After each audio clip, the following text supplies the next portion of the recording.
बिहार में जाति आधारित गणना का दूसरा चरण अप्रैल महीने से शुरू होने वाला है। इसको लेकर तारीख का भी ऐलान कर दिया गया है। जानकारी के अनुसार 15 अप्रैल से बिहार में दूसरे चरण की जाति आधारित गणना शुरू होगी। इस चरण में सारी जानकारी देने के बाद परिवार के मुखिया शपथ लेंगे कि उनके द्वारा दी गई सभी जानकारी सही है। इस दौरान प्रत्येक घर के मुखिया से 17 सवाल किए जाएंगे।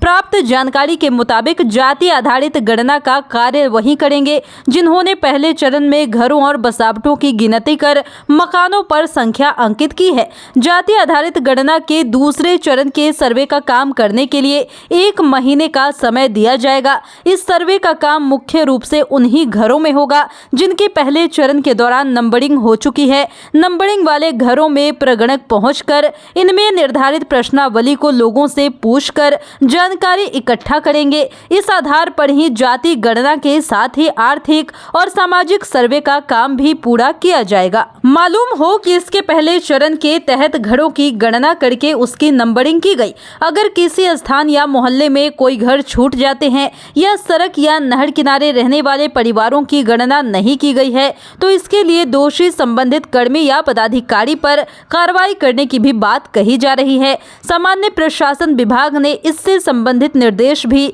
सभी जिलों को साफ तौर पर जारी कर दिया है। जिन घरों या किसी भी तरह के बसावट में लोग रहते हैं उनकी नंबरिंग किसी भी सूरत में छूटनी नहीं चाहिए। अगर ऐसी सूचना विभाग को मिलती है तो इसके लिए दोषी पदाधिकारी को तुरंत शोकॉज किया जाएगा। आपको बताते चलें कि दूसरे चरण में जो सवाल किए जाएंगे उसमें आपके परिवार के सदस्यों के नाम क्या है, आपके पिता या पति के नाम क्या है, घर और परिवार का जो मुखिया है उससे आपका क्या संबंध है, आपकी आयु क्या है, आपका लिंग क्या है, आप शादीशुदा है या नहीं, आप किस धर्म से हैं, आपकी जाति क्या है, आप कितने पढ़े लिखे हैं, आप क्या करते हैं, इसकी पूरी जानकारी देनी होगी। इसके साथ ही आपकी आवासीय स्थिति क्या है, आप अस्थायी तौर पर रहते हैं या अस्थायी, आपके पास कंप्यूटर या लैपटॉप है या नहीं, आपके पास किसी तरह के वाहन है या नहीं, आपके पास खेती लायक जमीन है या नहीं, अगर है तो कितनी है, आपके पास कितनी आवासीय भूमि है,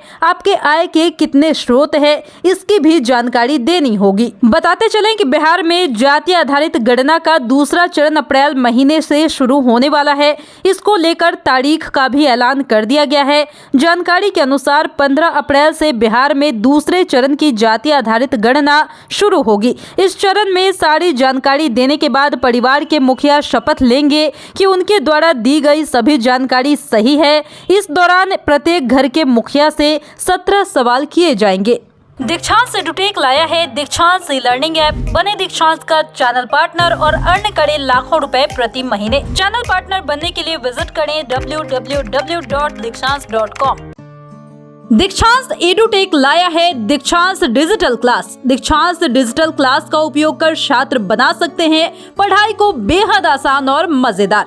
दीक्षांत डिजिटल क्लास को स्कूल में बैठकर देखना है तो पेन ड्राइव और स्मार्ट टीवी बनेगा सही माध्यम। चलिए अब ये भी जानते हैं कि दीक्षांत डिजिटल क्लास का फी स्ट्रक्चर क्या होगा। नर्सरी से लेकर यूकेजी के लिए 7,000, नर्सरी से लेकर दूसरी कक्षा के लिए 12,000, नर्सरी से लेकर 5वीं तक के लिए 18,000, नर्सरी से लेकर 8वीं तक के लिए 24,000, नर्सरी से लेकर 10वीं तक के लिए 30,000। अगर आपको डेमो करना है तो उसके लिए आप दीक्षांत डिजिटल क्लास के यूट्यूब चैनल को विजिट कर सकते हैं। हमारे यूट्यूब चैनल को सब्सक्राइब और फेसबुक पेज को लाइक करना ना भूले। धन्यवाद।